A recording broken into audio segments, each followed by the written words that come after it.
Good morning, Boker Tov, buenos dias, sabah al-khair. This is Shanna Fold here with the Israel Daily News Podcast. I'm here to give you the headlines so you can get caught up quickly. You're listening, so you're already on top of your game. Survive and thrive, people. Knowledge is the best weapon. Today is Wednesday, November 25th, 2020. Which means that we are on episode number 95, inching toward 100 episodes here at the Israel Daily News Podcast. We are calling on our listeners to offer a sponsorship or contribution, which you can send over using the link in the show notes, or you can type in anchor.fm/Israel Daily News /support. That's anchor.fm/Israel Daily News /support. Today is International Day for the Elimination of Violence Against Women. I covered a story about this yesterday. Today is the actual day. And women and people everywhere are wearing orange in support. So if you have an orange shirt or pants in your closet, you can pull that out today and wear that to support women. Before we get to the news today, I feel that it's very important for me to send out a message of support to all of my listeners. I want everyone who's working and trying and pushing forward to realize we are in the middle of a global pandemic. And if you feel like you take one step forward and 5 steps back, you are not alone. There are a lot of people that are having a hard time, and I don't want you to forget that in the background of our minds is COVID-19. It's like a blanket, and it's in the back there, and it's causing stress, even if you're not thinking about it on a day-to-day level. So just let that sink in. Be kind to yourself. Be patient with yourself. Give yourself a little pat on the back.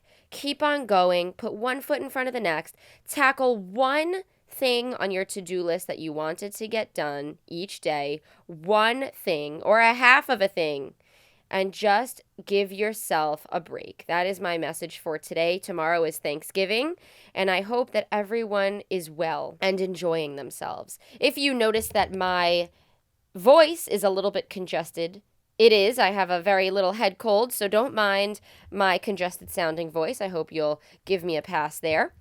Now, let's get to the news. Yesterday afternoon, an Israeli Defense Force training plane crashed, killing 2 people. The plane left from Hatzerim Air Base in the Negev, that's in the south, with an Air Force pilot and a cadet on board. The cause of the training accident is unknown, and the Israeli government is investigating this as we speak. The trainer, 42-year-old Major Itai Zaydan, and the 19-year-old cadet, Corporal Lihu Ben Bassa, were initially listed in critical condition, but medics later pronounced them both dead. This is the most fatal training accident in the IDF since 2 soldiers were killed during a training incident in 2008. A man is dead after he allegedly tried to ram his car into an Israeli border officer today outside of Jerusalem at the Atzaim checkpoint. The officers reportedly questioned the Palestinian man after he offered them identification papers that belonged to someone else. He then tried to drive away and hit an Israeli police officer with his car. The IDF shot at him, and then he was taken to a Jerusalem hospital for a gun wound in his stomach. He later died there.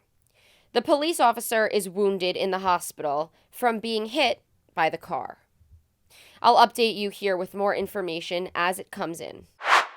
Another quick update. The Syria state-run Sana news agency has reported that early this morning, Israel struck 2 cities in the southern part of the country. The Syrian state-run Sana news agency has reported that early this morning, Israel struck 2 sites in the southern part of the country, marking it the second attack this week. The Observatory for Human Rights reported that 8 non-Syrians were killed during this attack, which destroyed a missile depot that belongs to Hezbollah. The sites are near Damascus. Syria's air defense system was alerted as the firing began. As per usual, no word on this from the Israeli army. 3 Israelis were charged with the aggravated assault of Palestinians in the West Bank during the annual olive harvest. The alleged attackers are 21-year-old Nouriel Sharabi, a resident of the West Bank settlement of Ganei Modi'in, and two minors who had previously been ordered by the army to stop all contact with one another. According to the indictment, a Palestinian family arrived at their land, which lies within the West Bank security fence, to harvest olives after receiving army approval. The three Israelis allegedly showed up, hurled large stones at the harvesters from 2 to 3 meters away, and struck several Palestinians at the same time. One of the stones hit a 71-year-old man in the head, making him bleed and lose consciousness. The Israelis also reportedly sprayed the harvesters with tear gas, threw wooden boards at them, and cursed at them in Arabic. One of the Israelis caught a Palestinian boy by the shoulder and attempted to bash his head in with a rock. The child managed to escape. Prosecutors claimed the attack was carefully premeditated. The IDF has already recognized 37 friction incidents between Israelis and Palestinians during the olive harvest this year, while an Israeli human rights group reported 42. In 2019, the IDF recorded 66 incidents like this, showing a decline for the year of 2020. Perhaps people are going outside to do less violent things because they're fearful of catching the coronavirus. Haaretz has a story I haven't seen anywhere else on a new legal case that is going to help thousands of young Palestinian residents from East Jerusalem between 18 and 21 years old get Israeli citizenship. Until now, there was apparently a 1968 rule in place that is supposed to expedite citizenship for Palestinians who have not committed serious offenses or have citizenship in another country. So as long as you don't have citizenship in another country, you're supposed to be eligible. However, the rule has been blocked this whole time. Now, lawyers are pushing for its implementation. Most of the Palestinians living in East Jerusalem are considered permanent residents, which means they can vote in local elections, get national insurance and healthcare coverage, as well as monthly stipends from the government. But the residency doesn't come with an Israeli passport or a permit for voting in national elections. This is a touchy subject, as there's both legal issues involved as well as the fact that many Palestinians do not want Israeli citizenship because it could label them as Zionists, putting them at odds with family or friends who don't believe in Israel's right to exist. Palestinians who seek citizenship is growing. Israeli bureaucracy is easy for no one, I will tell you that. Now, before this rule changed, this is what you needed to get citizenship. You needed to prove that you live in Jerusalem, have no property in Palestinian territories, pass a Hebrew language test, and take an oath of loyalty to the state of Israel.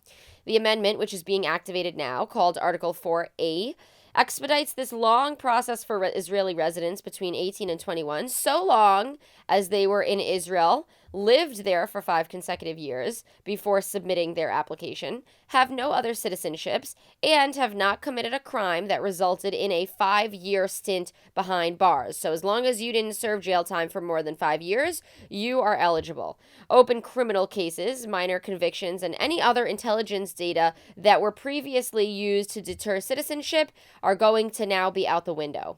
The new route does not require a Hebrew exam or an oath of loyalty to the state, which I believe will be a huge help for Palestinians who are stuck in between wanting to access their full rights in Israel and displaying loyalty to their communities.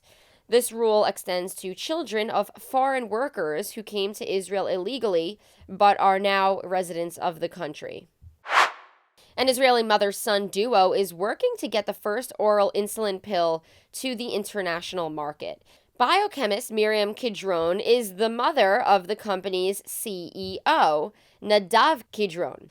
They developed the technology for the pill at Hadassah Medical Center in Jerusalem. These pills, which are in their final stage of testing, will help hundreds of millions of diabetics worldwide by replacing injections and sending insulin right to the liver rather than through the bloodstream.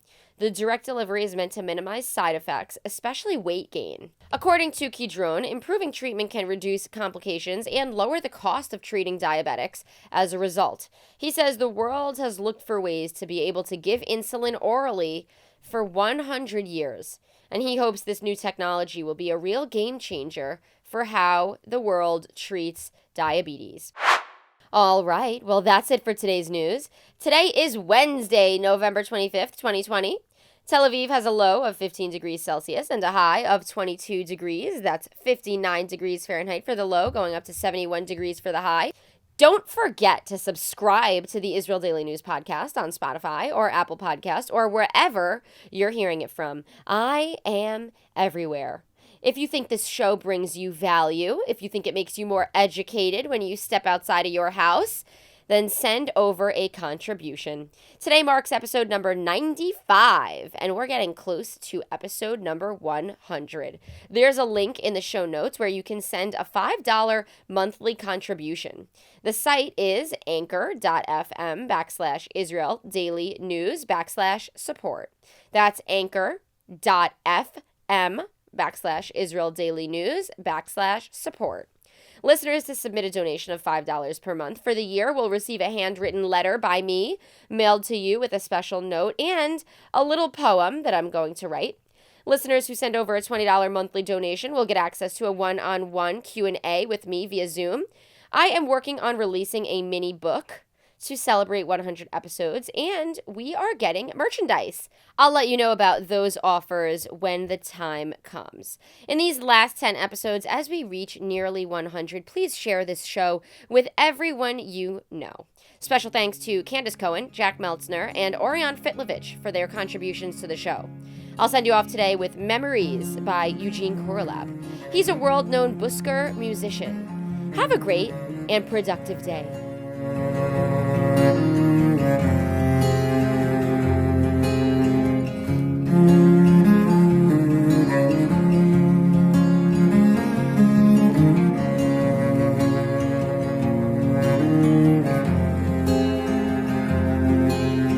If I were young, I would marry you. There's not a thing that I wouldn't do for you.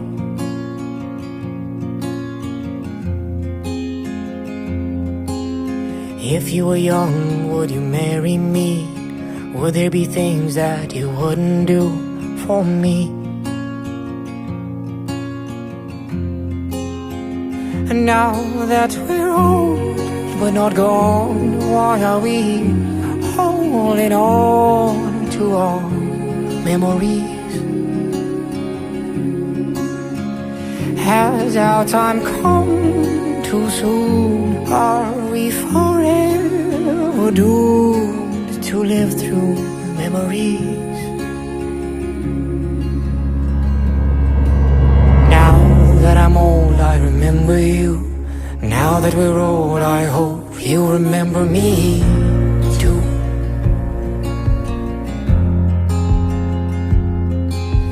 Recognize this, I'm in front of you. Recognize this, that I'm singing this song for you. Now that we're old but not gone, why are we holding on to our memories?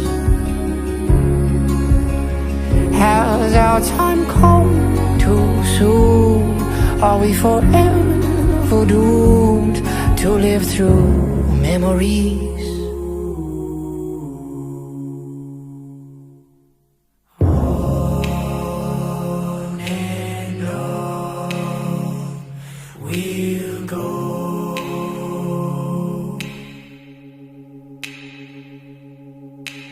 On and on we'll go.